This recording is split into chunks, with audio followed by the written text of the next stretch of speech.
Good morning, friends. Welcome to the Daily Word.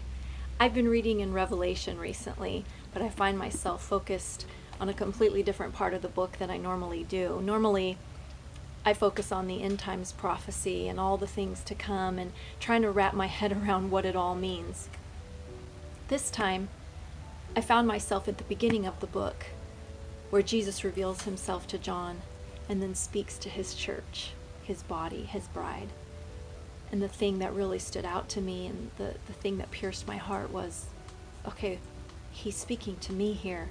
I am a part of his body. He's speaking to us. And as we walk through what we've been walking through, as we face the circumstances on this planet and in our nation, whether you think we're at the beginning, middle, or the end of end times prophecy, are we listening to what the Spirit is saying to us, his church? Over and over in those first few chapters, Jesus said, "He who has an ear, let him hear what the Spirit is saying to the church." We need to hear the heart of Jesus for his church.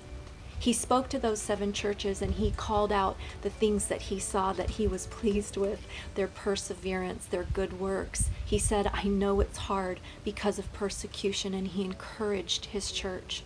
He also called out the things that did not please his heart, the idolatry, the tolerance of sin, the complacency, and the lack of passion. I honestly can see some of those things in my life. As an individual, as I read these first few chapters of Revelation, I heard what the Spirit was saying to me on a personal level. Are we willing, as a church, to shift our focus from what's going on to what the Spirit is saying to us as believers and followers and as his bride?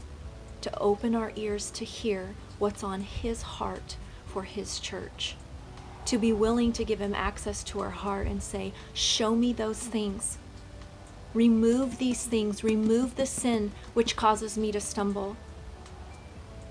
Help me not to be complacent. I want to be on fire for you. I want to be passionate in my love relationship with you."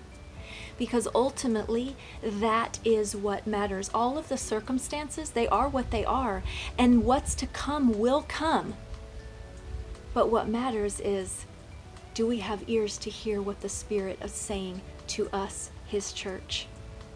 Are we willing to surrender? And are we willing to walk in the identity that he has called us to walk in? Church, listen. If you have ears to hear, hear what the Spirit is saying to his church.